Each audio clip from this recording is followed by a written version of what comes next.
Once again, at the end of the session or before ending this session, I shall write down this syllabus again for those who might be joining late and have missed the chat. So do not worry, I'll again mention your syllabus at the end of the session. Okay, so in the last session, we have completed your Polish notations, evaluation and conversion both. Okay, conversion we have seen with the direct method and the stack method, right? And evaluation of the expression we also have seen in the yesterday's session. I'm presenting my screen.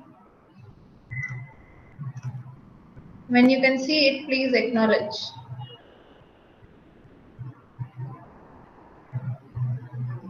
Okay, screen is visible? Yes, no? Okay.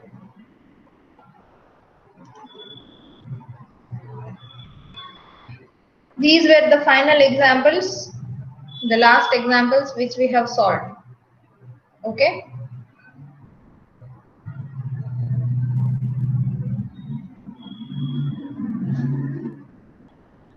Now, this is going to be there. This topic is going to be there in the syllabus, as I have mentioned. So, this whole PPT, I'm going to upload today in the portal, online portal. You can access the PPT from there. Fine. Today, now we are going to move forward with your recursive functions.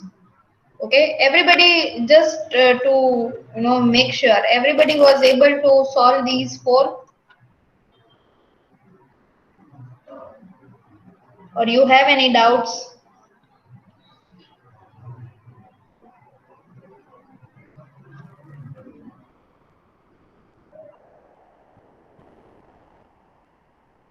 Okay, from Nidhi's end it is clear. What about rest of the others? Rest other 25?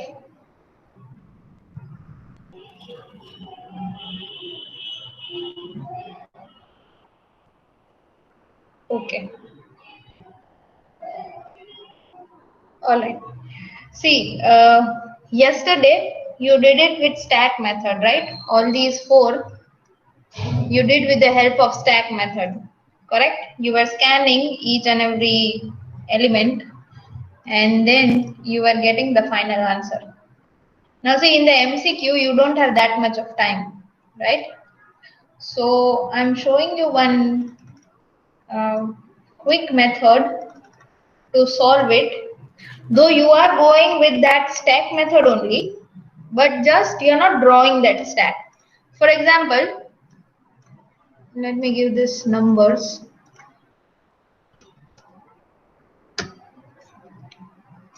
Okay, it is not getting. For example, this one is your first example, okay? So you might have a result handy also. So you can verify with this. Okay, we did with the quick method.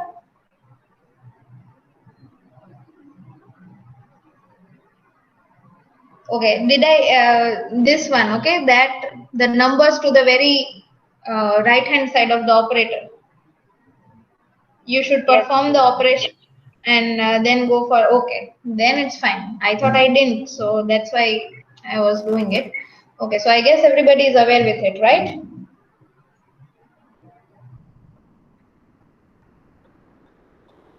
Apart from Nidhi. Everybody is aware with this method, direct method? Or you want me to revise it? Okay, fine. Then I'm not revising it again.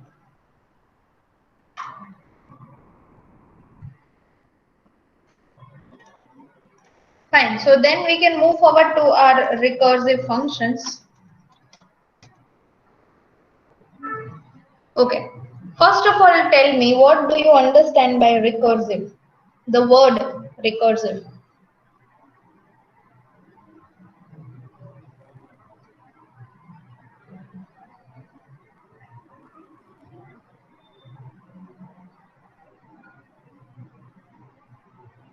repeat itself. Okay. Then what do you call iteration?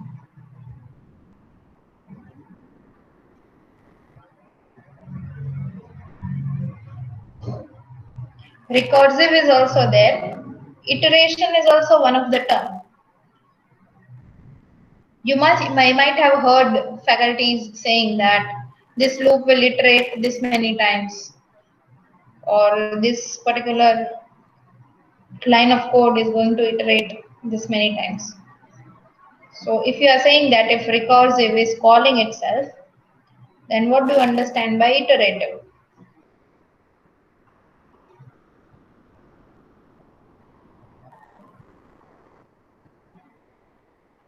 Any hunch or any just a statement which you can think of? Recursive and iterative.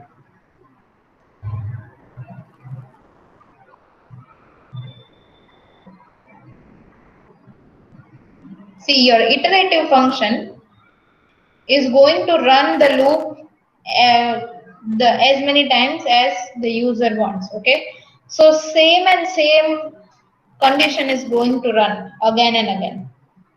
In recursive function also, it is going to call itself for the given number of times.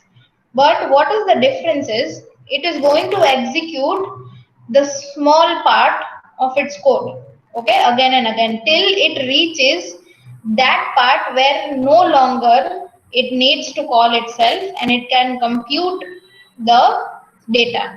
Okay, so you can say that your recursive function is defined as a function that calls itself to solve a smaller version of its task. All right.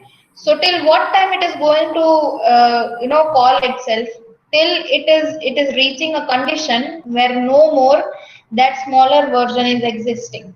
Okay, it is a simpler version now, and simply you can go and do the operations. So there are totally two major cases in your recursive. Okay, one is the base case. Base case is the simpler one, that the problem is very simple enough and you can solve it directly. You don't need any calling function. Okay, and then there is a recursive case. In recursive case, what happens is you are going and calling the function again and again till it reaches its base case. Okay, once it reaches the base case, you can easily solve the problem, or you can say you can directly solve the problem. All right, so that is the difference between your recursive and iterative. Fine. The example for recursive is your factorial evaluation. Okay, n factorial. So how are you going to write? N star n minus 1 factorial. Now this n minus 1 factorial is again one problem. Okay, so again you are going to go for a recursive function for this n minus 1 factorial, right? So again it is going to break itself into a smaller version, right? And it is going to go till it is reaching its base case. For example, if my n is equal to 5, okay, then it is going to be 5 factorial. So like directly or simply we can calculate that what will it do for the calculation. 5 into 4 into 3 into 2 into 1, that is 120. Okay, but that is our method of doing the mathematics. That is not the actual method how your computer is doing, though it is going to give you the answer 120. But what it is going to do, it is going to do the recursive calling function till it reaches its base case. So this in terms of computer language can be written as 5 factorial, 5 into 4 factorial. Again there is 4 factorial, so again it is going to call a recursive function. Okay, so again it will be 4 into 3 factorial. Again 3 factorial is a recursive function, right? So again it is going to call it. It is a small part, right? So again it is going to call. So 3 factorial is equal to 3 into 2 factorial. All right. Again 2 factorial, a recursive function called. So 2 into 1, right? So if you can see that if you want to write till 5 factorial, then what the computer is going to do 5 into 4 into 3 into 2 into 1 factorial. Okay, and then you are going to get the answer as 120. Why? Because 1 factorial is 1 and that is the end. Correct? So 1 factorial becomes the base case. Rest of the cases are your recursive cases. So that is what your recursive function is. If we are, trying to implement it via program,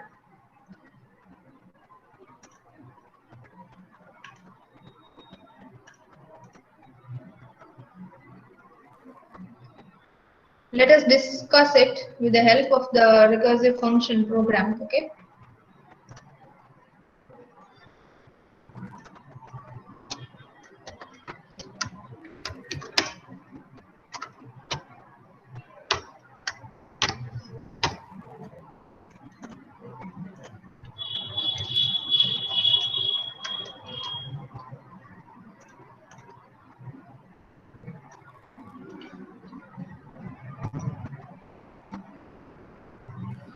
Okay, I'm going to remove this. I don't need it.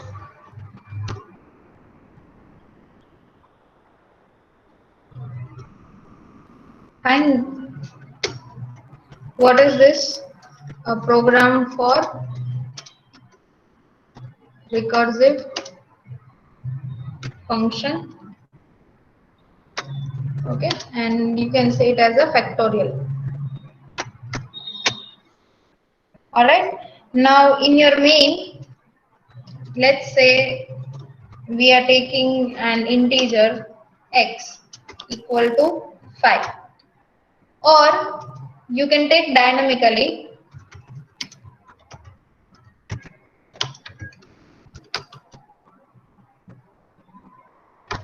the input from the user. Okay, and that input you can take it as printf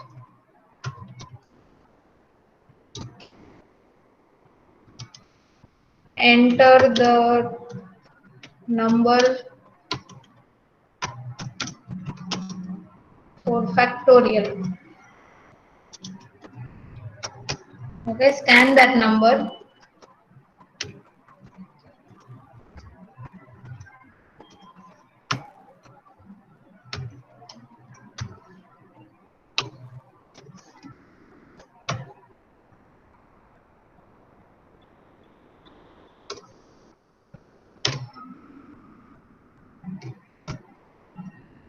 Either you can take like this is the static way.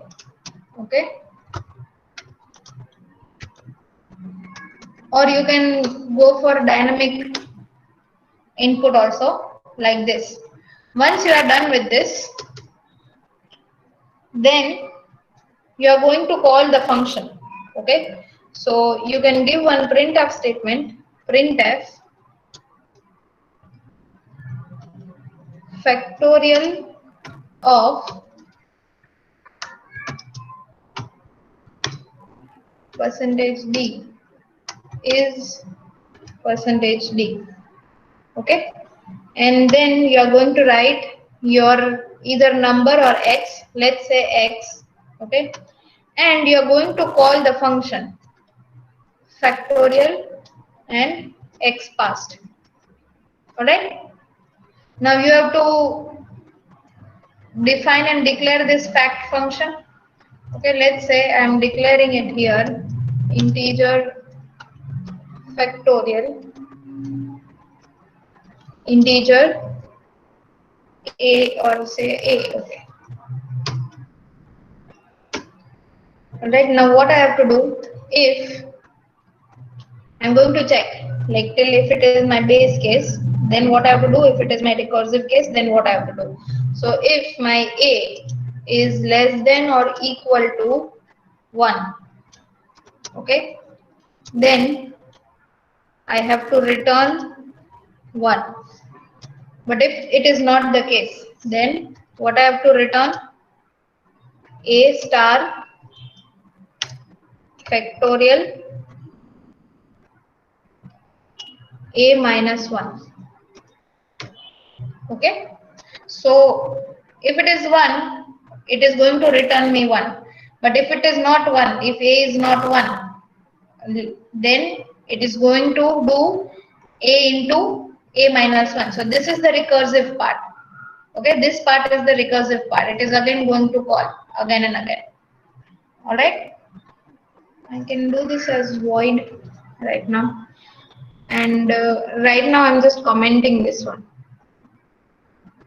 because I have statically, given the number. I have passed that x here. X I have assigned it as 5. Okay.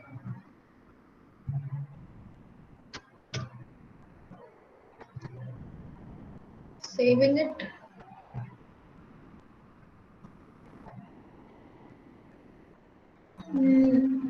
What mistake did I do?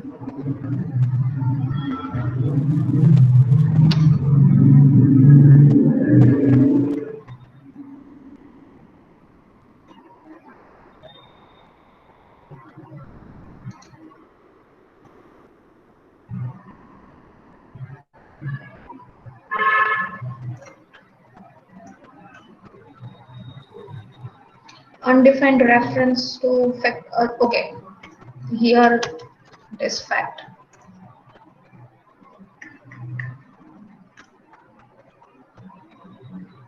Okay, so you are getting the answer. Factorial of 5 is 120.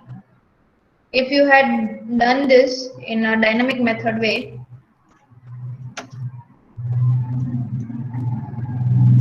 okay, then it would have asked for a user input. Alright, so it is number, and that number you can pass it here. So it will be number here. Fact of x will be number again.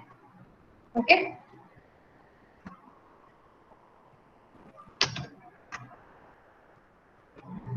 So it is going to ask you the factorial. Let's say 3. So factorial of 3 is 6. Fine. So this is how it is going to work. So that is one example of factorial. This program I have added here also in the PPT. Okay, so if you want to refer it anytime, you are free to refer that. The same program. Okay, just here a static way is mentioned. In the program I have shown you the dynamic way also. Alright. The other examples which you can practice is your recursive function to find GCD. What is GCD? Can anyone tell me what is GCD? Greatest common divisor. Exactly, greatest common divisor. Okay, so what that program is going to return you, whatever numbers you are entering, it is going to take numbers, right? 2 numbers as an input, and whatever numbers you are entering, the program is going to return you the greatest common divisor between the 2 numbers. Okay, so let's implement the program for that too.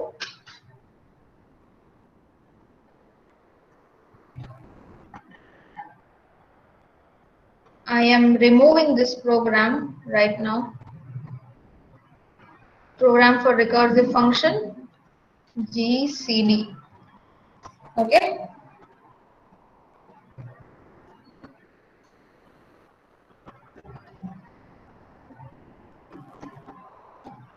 Now see, first of all I need 2 numbers, correct? So I'll declare 2 integer type numbers, let's say number 1 and number 2. Alright, and then I need a result to be stored somewhere. So I'm going to take one variable name called result. Alright, so total 3 integer type of my data structures, or say member variables I'm taking. Alright, now I am going to ask the user to enter these 2 numbers. Fine. So in the comment, do not ever forget, you also keep this habit. Take input from the user. Okay. So printf statement, and the statement, enter two values, all right, for GCD. Okay, so you are going to take two values. So scanf %d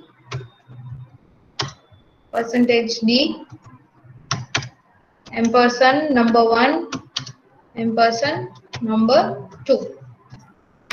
Okay, then what you are going to do, you are going to call the function GCD, and whatever the result is, you are going to store it in this result variable. Okay, so GCD passing two numbers, that is number 1 and number 2. Okay, and then you are going to write one printf statement /n GCD of %d and %d is %d. Okay, comma, you can write number 1, number 2 and your result. All right, and it is void main, so nothing to be given as 0. If it was integer main here, if I am changing this void to integer, then you have to mention this return 0. Okay, now we have to create one GCD function. Okay, so let's create one GCD function, integer GCD, two integer kind of a variables, so integer x and integer y. All right, you can also globally define your GCD here also before implementing, like this GCD integer comma integer. This becomes the global definition. Okay, then you can come here and write your GCD function. So let's say we are taking one integer r. All right,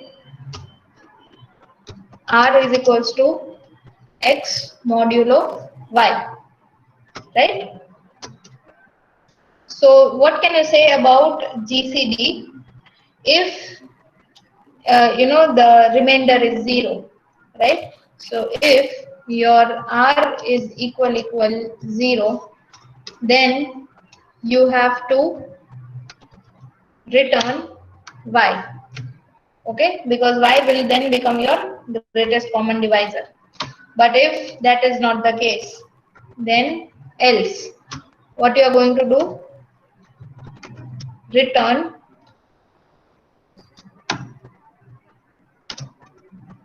GCD, again in the bracket you are going to give y and r. All right,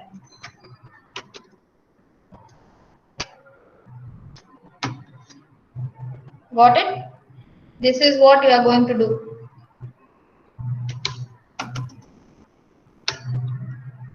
So here this is the recursive function here. So until and unless it is not coming to its base condition, it is going to go, moving. So let us just see. Enter the two values. Let's say 8 and 4. Okay. So the greatest common divisor of 8 and 4 is 4. Okay. Got it? The recursive functions. Fibonacci series, you guys take it as your homework.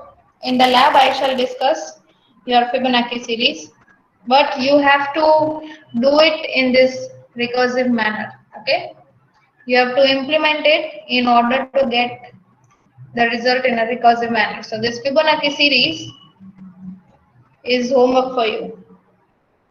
All right, everybody, clear till here? Any doubt?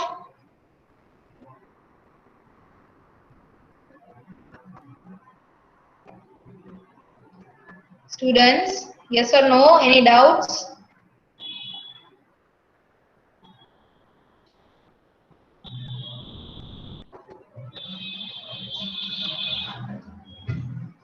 Okay. So with this, we are completing your Polish notation. But this recursive function, with this recursive function, you have one more case of Tower of Hanoi. Okay.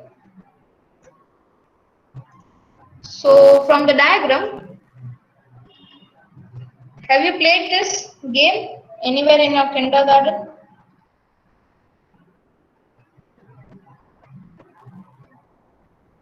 Though there would be one single cylinder only, there won't be any three cylinders like this. There would be some single cylinder where you have to place the disc one upon the another, right?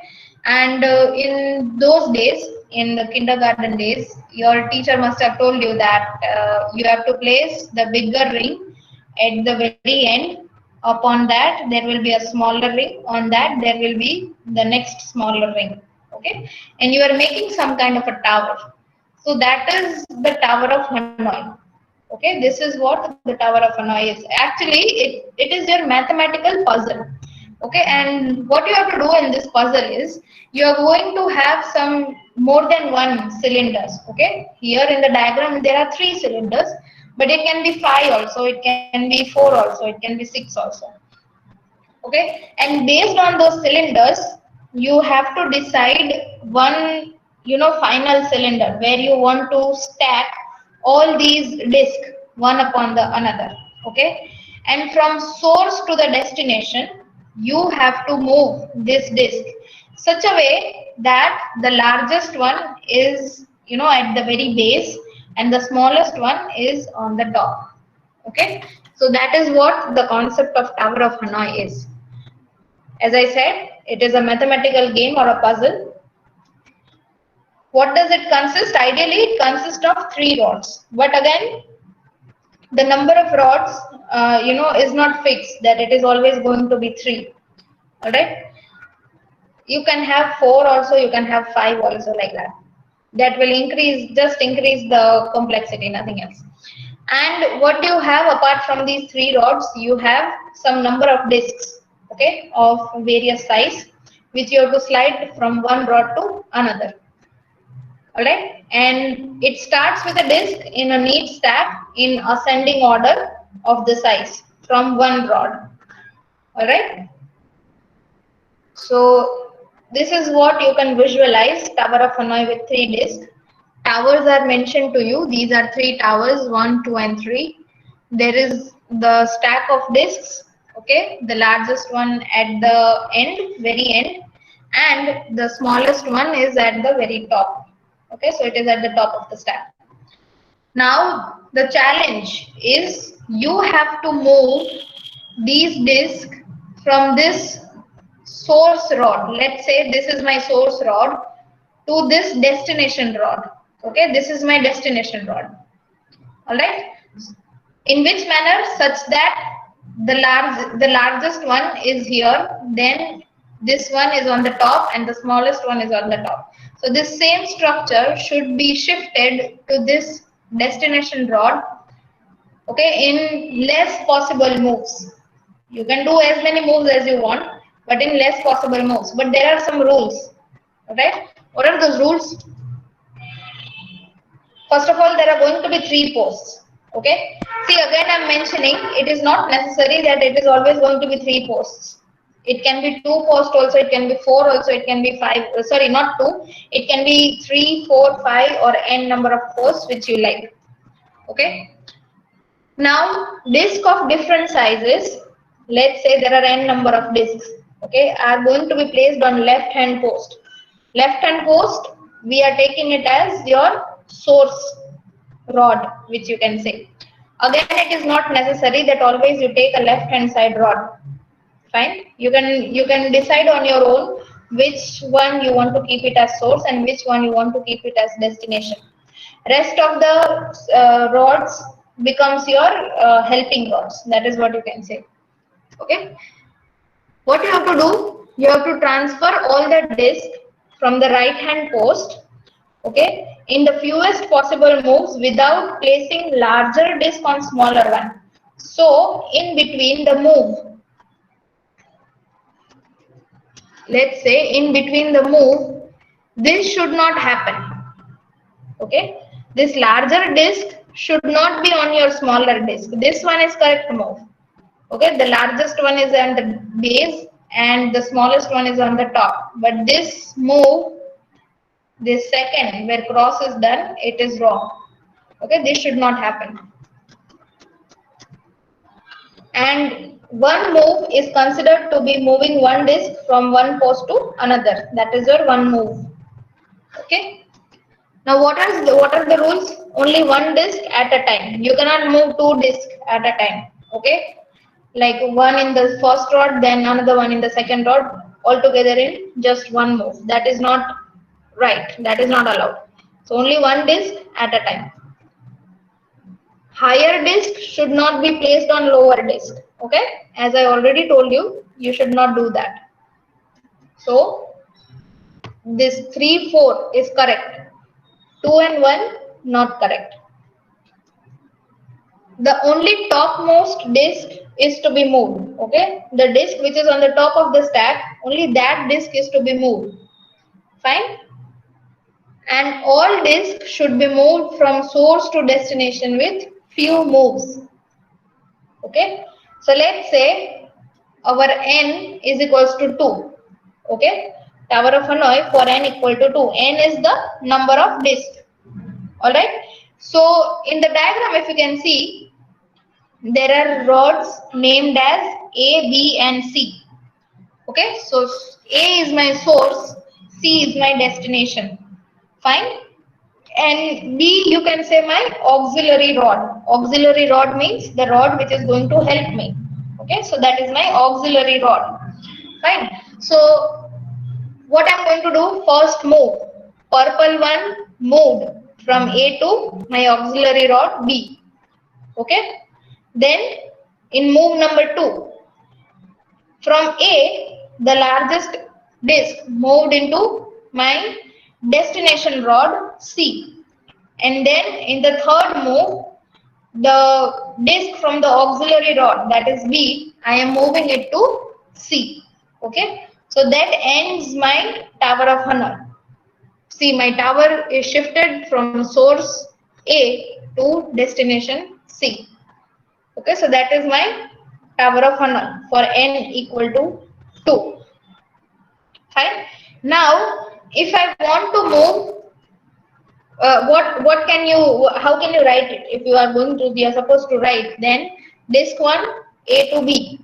Okay, disk 2 A to C, and again disk 1 B to C. All right. So that is how you are going to write it. Now, if n is equals to 3, so there are my 3 disks. You can see in the figure here, A, B, C, and 3 disks, red, blue, and green. Okay. So first iteration, moving my green one directly into my source. Okay. Then second iteration, moving blue one into my auxiliary rod here at B. Okay. Then third iteration, again I am moving this green one from C to B. Okay. Then in the fourth iteration, I am moving from source, this red disk, into C.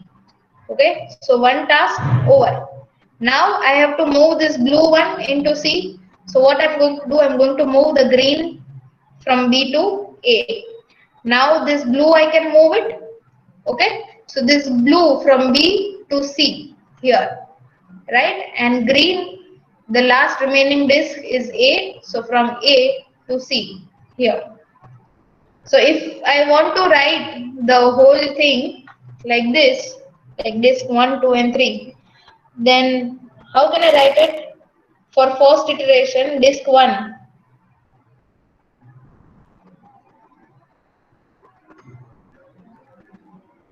Students, you need to give me the answer. If I want to write it as disk 1, let's say disk 1 is green Disk 2 is blue and disk 3 is red.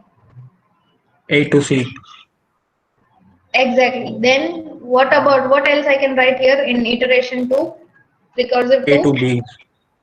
And which is that disk? Blue. You have to write disk 2. Okay? Okay. Disk 2 A A to to B. B. Right? Then in number 3, step number 3. Disk 1 from C to B.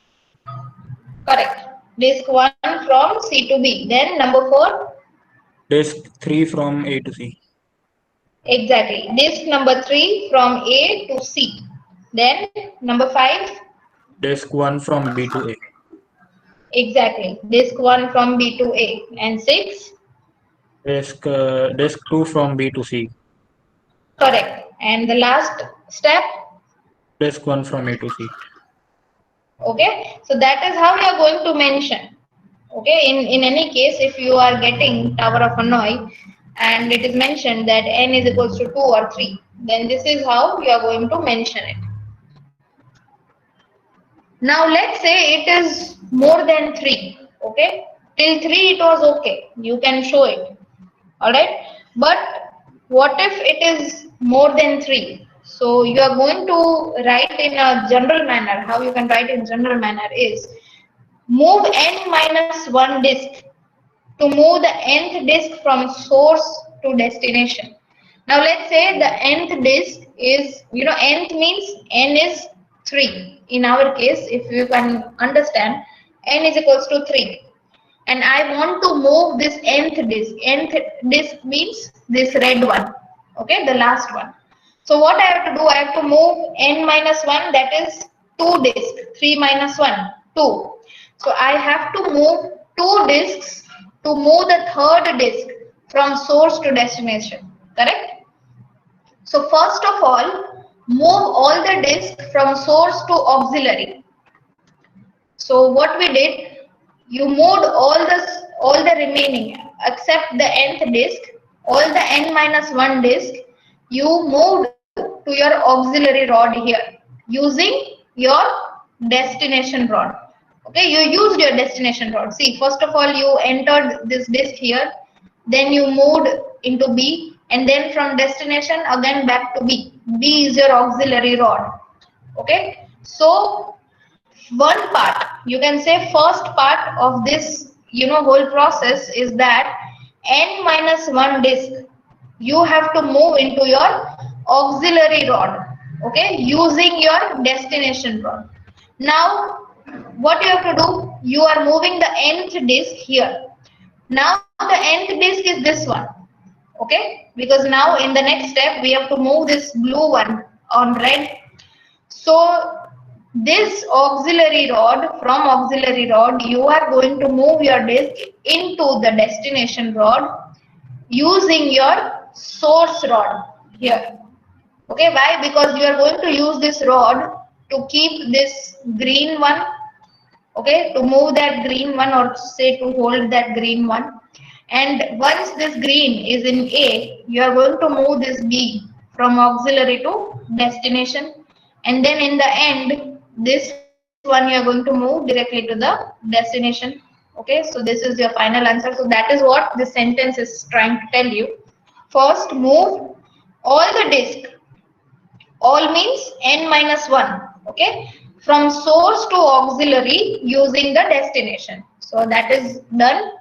N minus 1 disk from source to auxiliary, done, right? Then using source, move all the disk from auxiliary to destination, right? So once you are done here, this largest one is placed into your destination rod.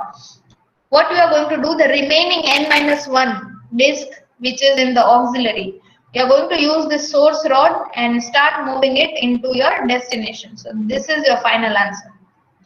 Okay, clear? These 3 statements. Any doubt in these 3 statements?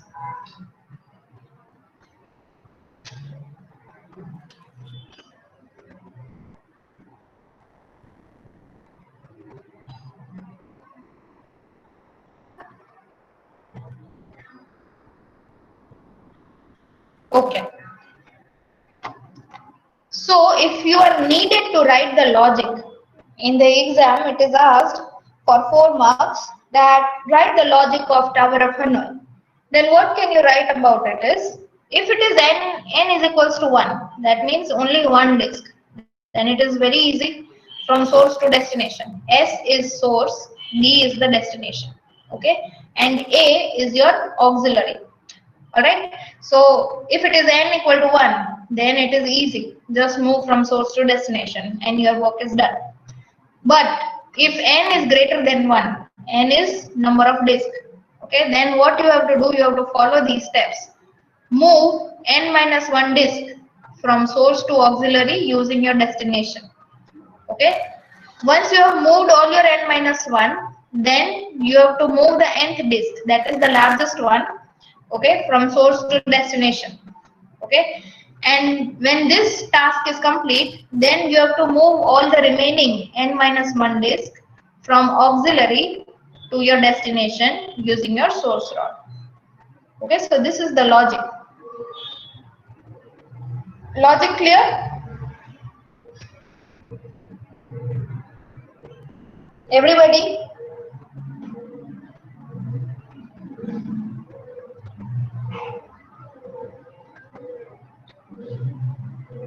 Okay.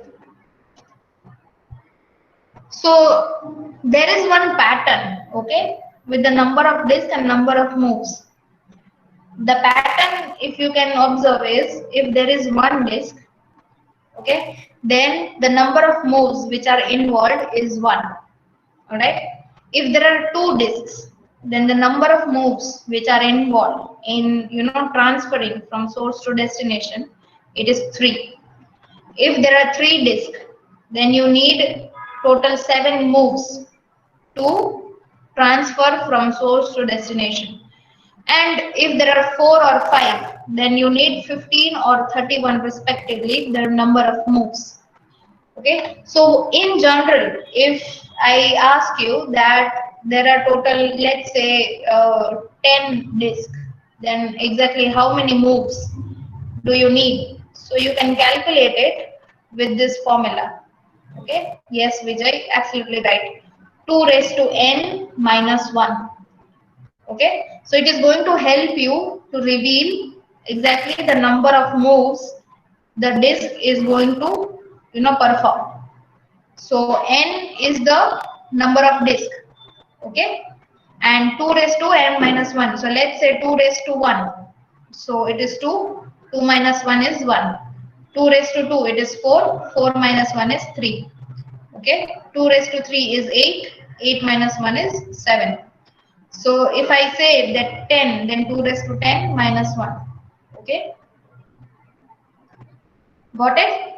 So this is the pattern of your Tower of Hanoi. So if in MCQs, if it is asked to you that what are if there are 8 number of disks, then what are the number of moves, possible number of moves? So what can be your answer? 2 raised to 8 minus 1. Alright. So do remember this formula.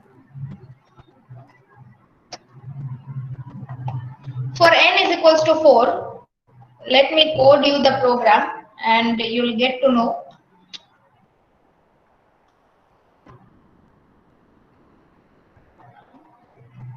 So again, I am going to write here as program for recursive function Tower of Hanoi. Okay, I am going to remove this part.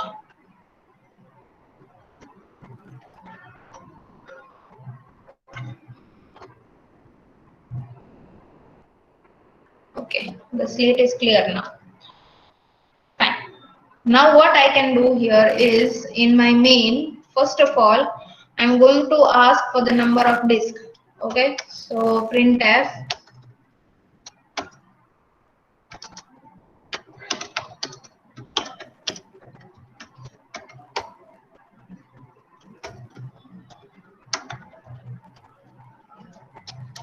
enter the number of disk.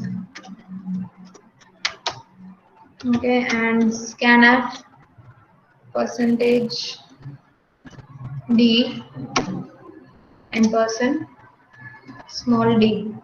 Okay, here integer d. Done. So I took the number of disks for which I want to perform my Tower of Hanoi. Now let's say I'm calling my function, my user defined function. So Tower of Hanoi. Okay, and what I'm going to call here is my number of disks and my 3 tower rods. Okay, so A, I'm going to keep it as character types. Auxiliary, okay, A, C, and B. Fine. So A is my source, okay, C is my destination, and B is my auxiliary. Okay. Now I'm going to mention here. Let me keep this as void for now. Void main. Okay, so that I don't have to return anything. Again, void TOH. Okay, Tower of Hanoi.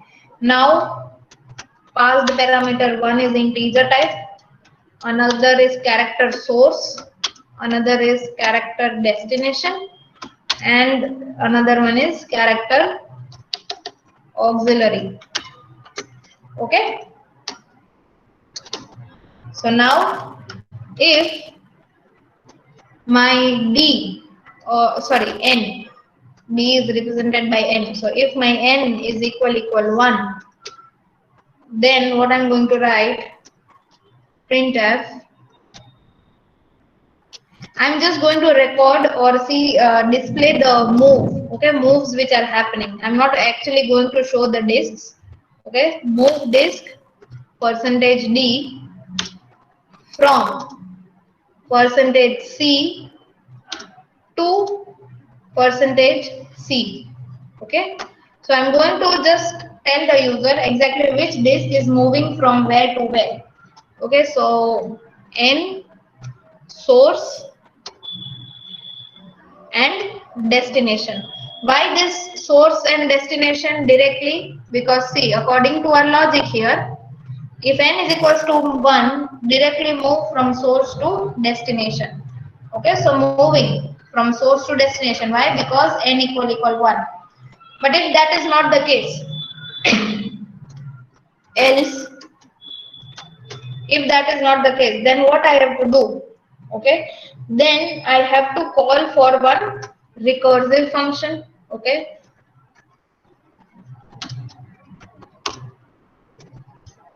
now what is that recursive function call going to be? TOH n minus 1, because nth disk, okay, n minus 1 disk. Now source, auxiliary, and destination.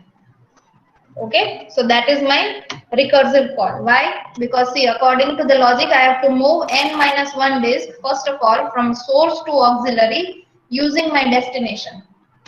Okay, so source to auxiliary using my destination. Fine. And what I'm going to write in printf statement is printf move disk, this same statement but with some different parameters. Okay, move disk percentage D from C to C, N, S, and D. Okay, now again I have to call one recursive function.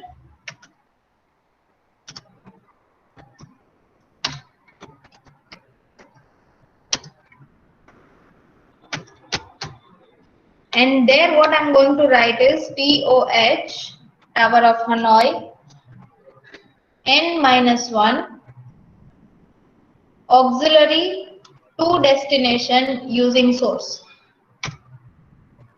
Okay, this is what it is going to do. Now let's just run the program. Enter the number of disks. Let's say for 3 we are going to do. So total 7 moves. Oh wait. /n/n.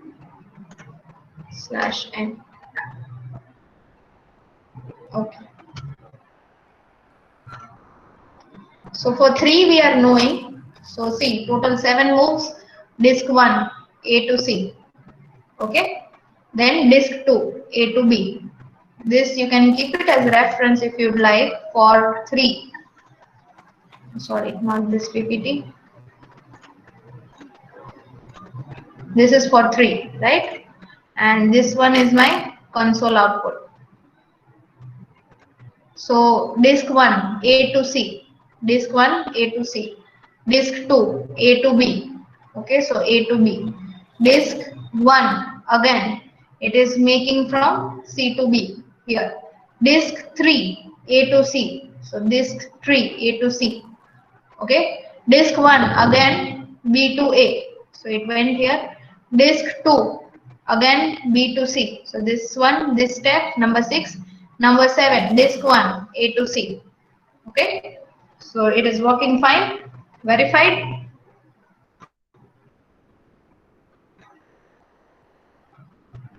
Now let's say I want to do it for 4. So enter the disk as 4. So you are going to record all the moves one by one. Fine? Clear? Keeping it till here.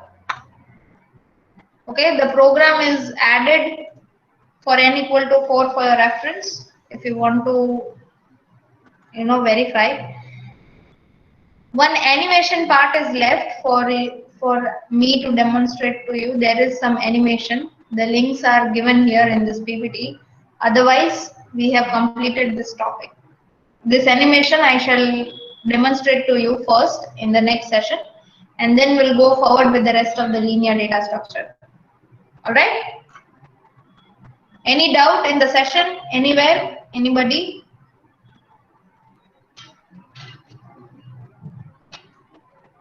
Yes or no? Fine. So all the BD students, first of all, write your numbers in the chat in serial order. Thank you all for attending this session. BD students, write your numbers in the chat in serial order.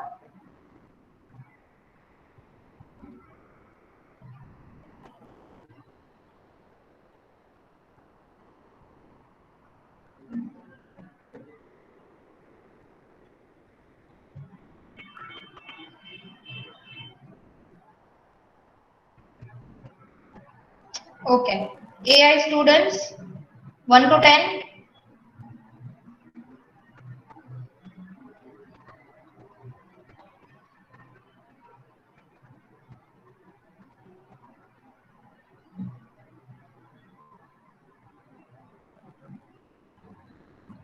(11 to 20).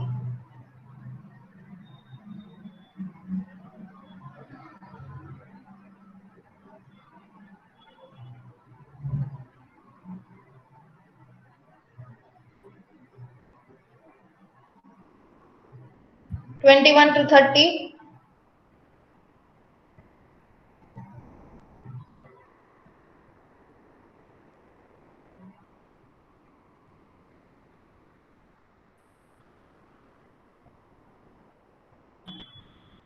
(30 to 40).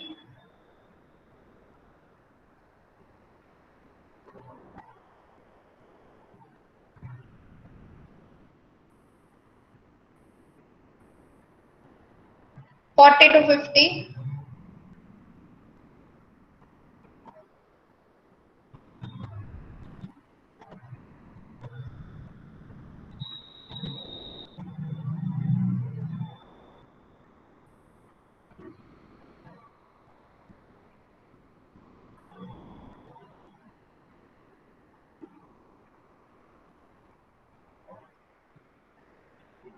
50 to 60.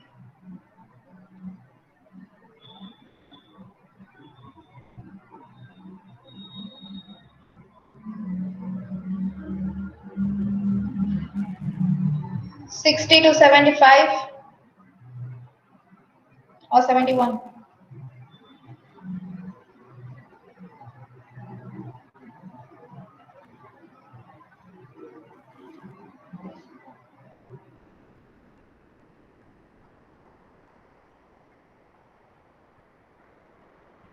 Okay.